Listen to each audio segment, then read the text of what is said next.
The Stairway by Cadali. The hike was long, nearly 6 miles. The first 5 were easy enough, but the last mile was a series of constant switchbacks on a steep slope that left me gasping for air with each step. We were exhausted and drenched in sweat, but in good spirits when we finally arrived at the top of the ridge shortly before sunset. My friends seemed eager to explore the nearby landscape, and I shared their enthusiasm. From what we had heard, the view there was stunning.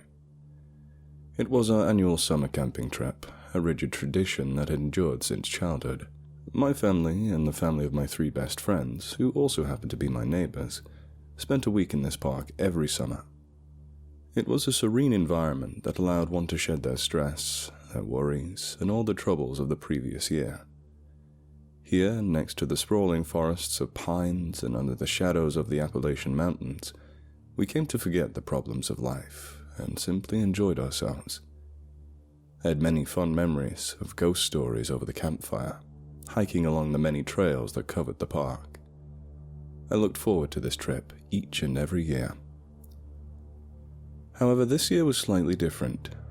Our families had stayed at the usual campground whilst Tony, Asta, Margaret, and I hiked to a different area. For many years we had been told that there was a campground on top of a ridge that offered an absolutely incredible view of the valley below. No more than a few occasions my friends and I had begged our parents to take us there, but we could never convince them to make the long hike. For our younger siblings, 6 miles was simply too far to walk. At least, that was the excuse they used. Nevertheless, we had collectively convinced our parents to allow us to make the hike alone this year. They had agreed that we were definitely old enough to camp out on our own, and wished us well on our journey. Here we were, 5 hours later, on top of the heavy forested ridge and excited to pitch our tents. As soon as we reached the top of the ridge, the dirt path leveled off. There were pine trees on either side of the path that cast long shadows into the evening sun.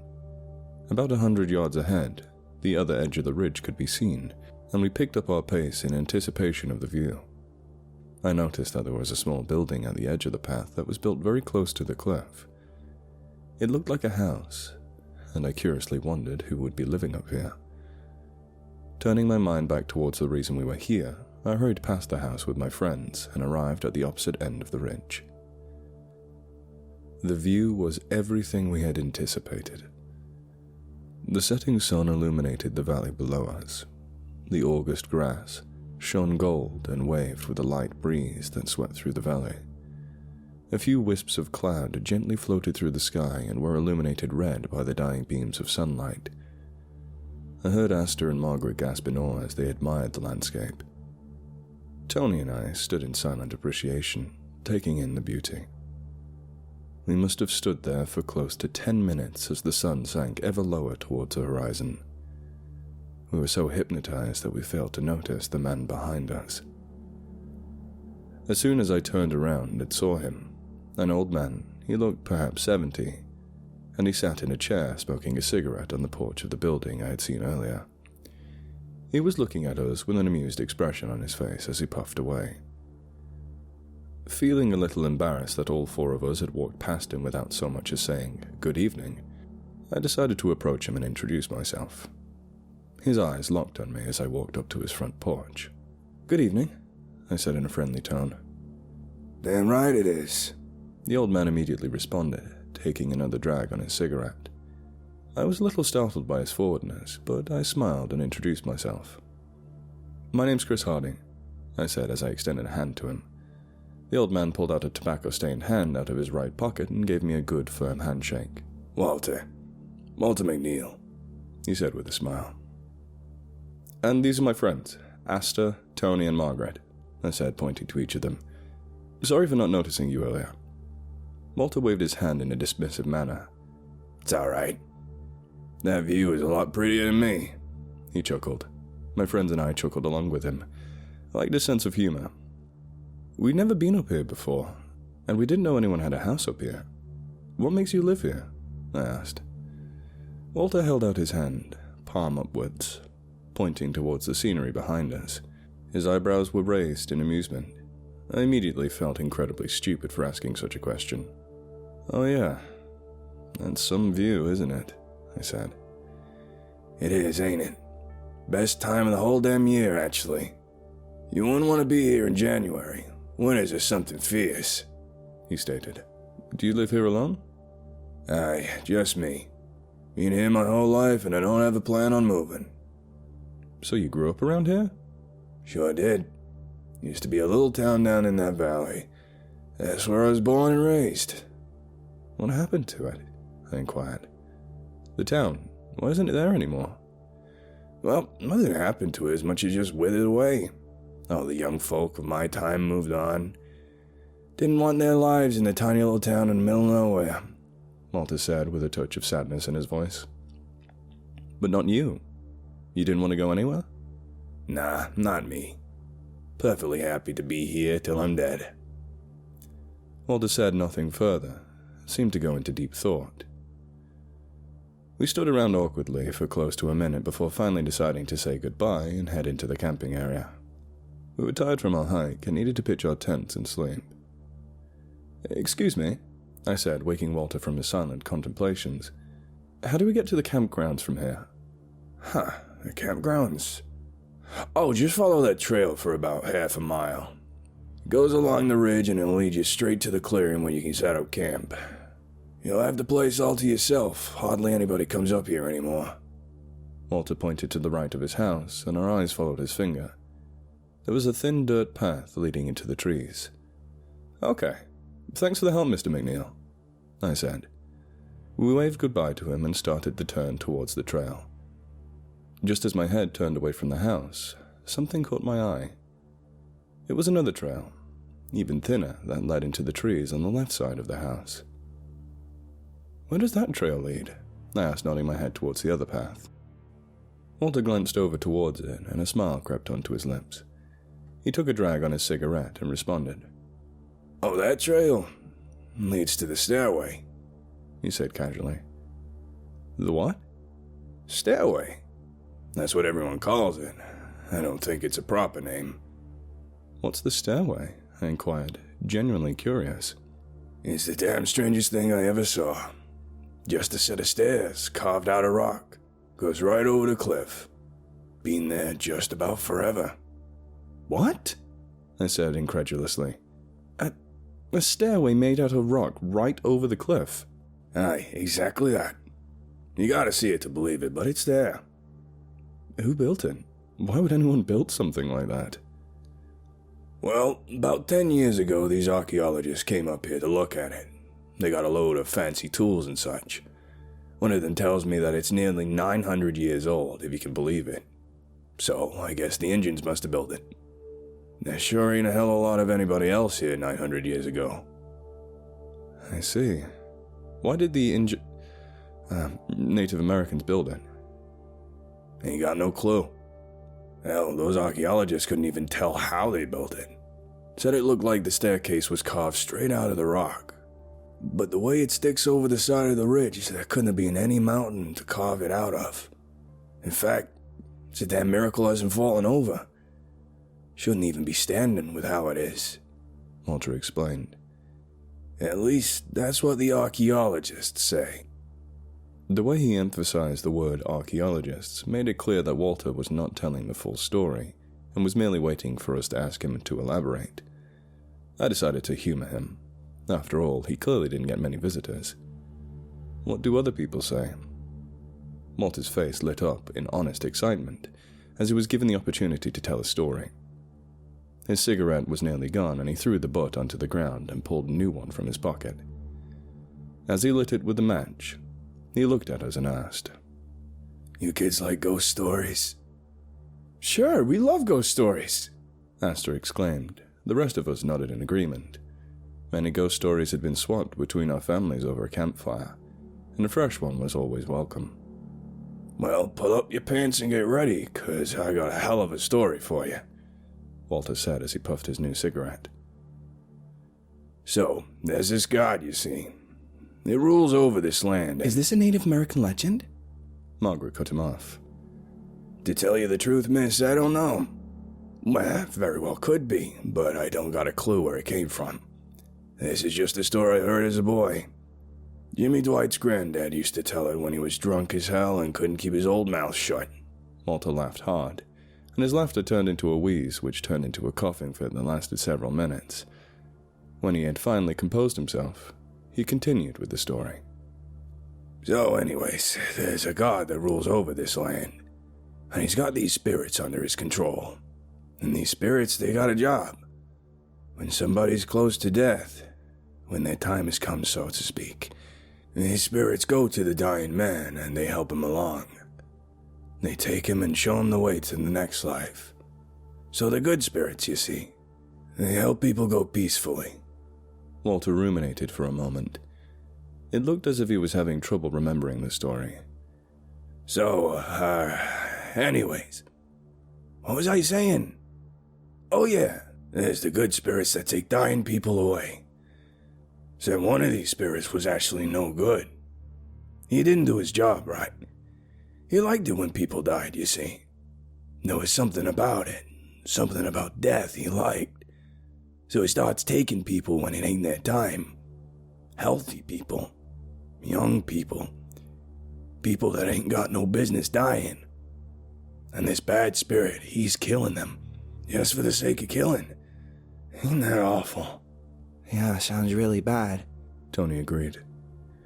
This mean spirit, he goes around killing people for no good reason, and the killing seems to give him power. It makes him stronger.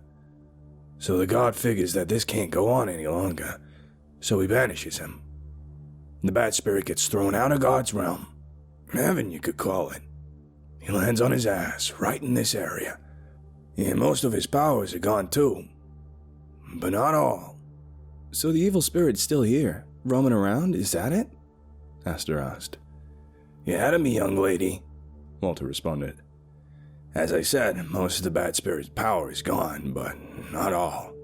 He's still got some juice left, and like I said, killing makes him stronger, so he keeps on killing. Except he doesn't bother with individuals no more. That ain't no fun. He likes groups of people. Groups he can play with. He taunts them like a cat taunts a mouse before killing it. And the more people suffer before they die, the more power he gets. And what does he use his power for, you ask? Well, he uses it to build that damn stairway.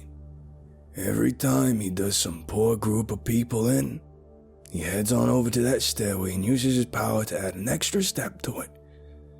In fact, it's his power that keeps the stairway from falling over.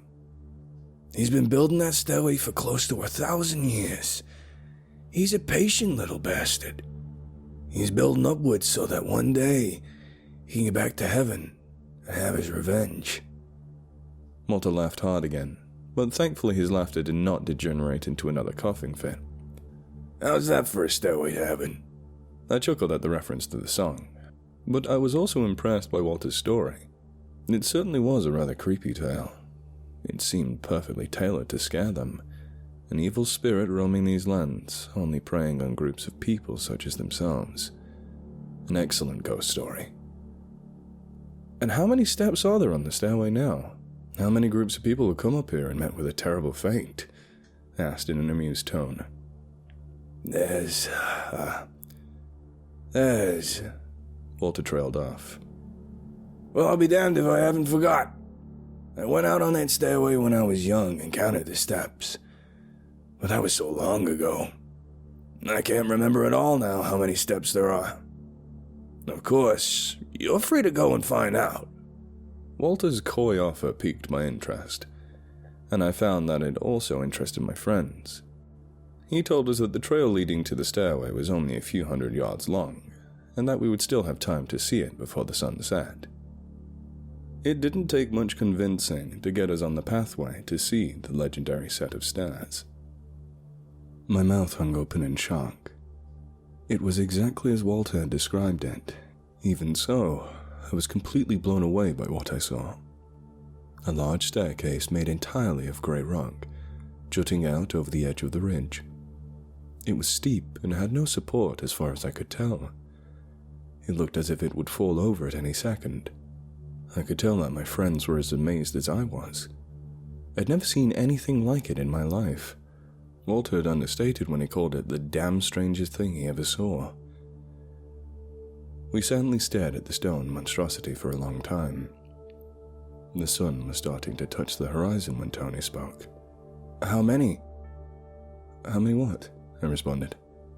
How many steps are there? Count them. I'm sure as hell not walking out on that thing. All four of us began counting the stone steps in our heads as the remaining rays of sunlight illuminated the stairway. I lost count once and had to start over. 39, Margaret declared. Tony and Asta agreed with her count. I was the last one to finish my tally of the stairs and arrived at the same conclusion. 39, I agreed.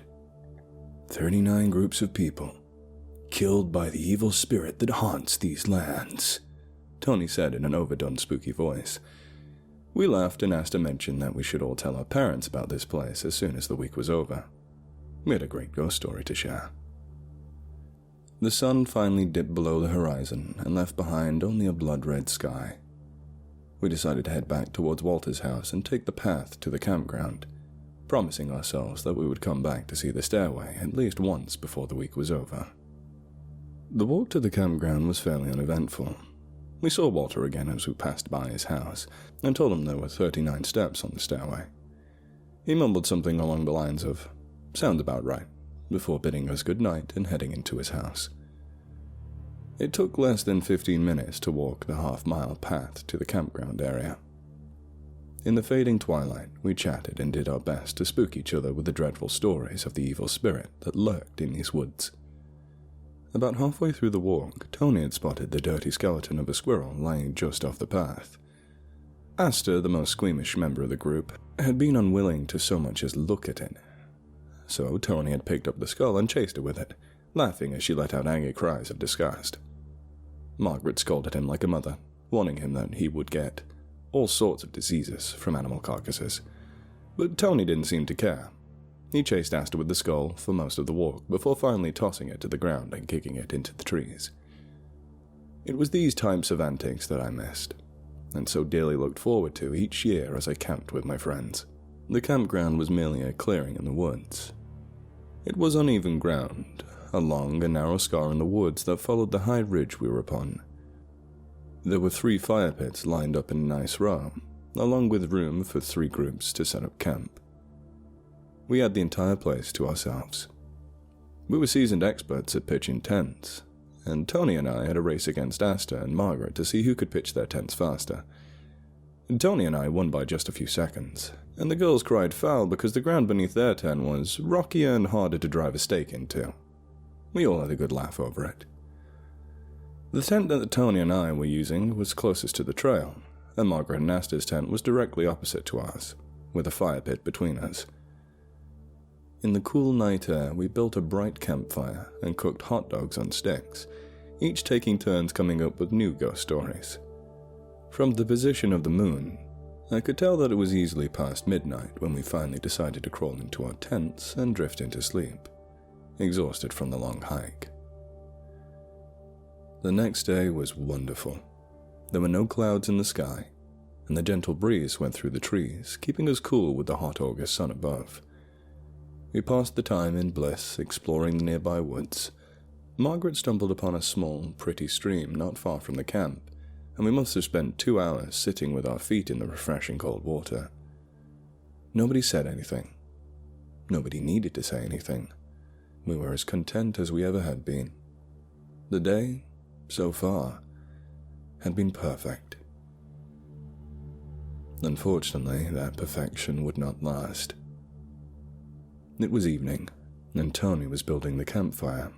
Margaret had gone into the woods to use the bathroom, and Asta sat directly behind Tony, watching him toss wood into the fire. I had just entered our tent to retrieve hot dogs from our evening meal when I heard Tony scream. It was a clear scream of pain that echoed throughout the woods and jolted me upright. Rushing outside, I saw Tony laying on the ground next to the roaring fire. His cries of agony had ceased, and he now clutched his left arm to his chest, biting his lower lip and taking deep breaths. I could see that the side of his left hand, from his pinky finger to his wrist, was an angry shade of red covered with blisters. I immediately knew that Tony had burned himself. As an experienced camper, I was accustomed to emergencies, and I quickly ran back into our tent. We had brought a first aid kit that included burn ointment.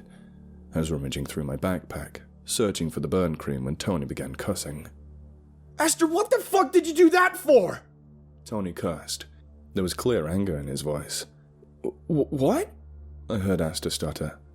Why the fuck did you push me? I found the burn cream and some bandages and stepped outside the tent to see what the problem was. Tony's face had become red with rage, and Asta stood with a shocked expression on her face.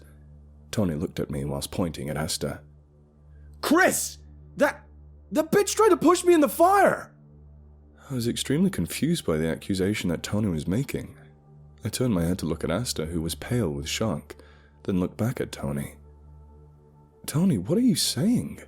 I asked as I walked over to him and bent down to apply ointment to his hand. I could see that there was no charring of the skin, which meant that the burn was only second degree. That was good. The hand would heal fully. She pushed me. She fucking pushed me towards the fire and I got burned! He hissed with venom in his voice. Tony winced as I wrapped the bandage around his hand. I was disturbed by what he was saying. Tony had always been the most level-headed member of the group. I did not understand why he was accusing Asta of hurting him. "You just fell down, you tripped and stuck your hand in the fire, that's all that happened," I said calmly.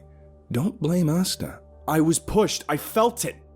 Someone pushed me really hard right in the back. I didn't fucking trip. I know someone pushed me. Margaret isn't here and you were in the tent.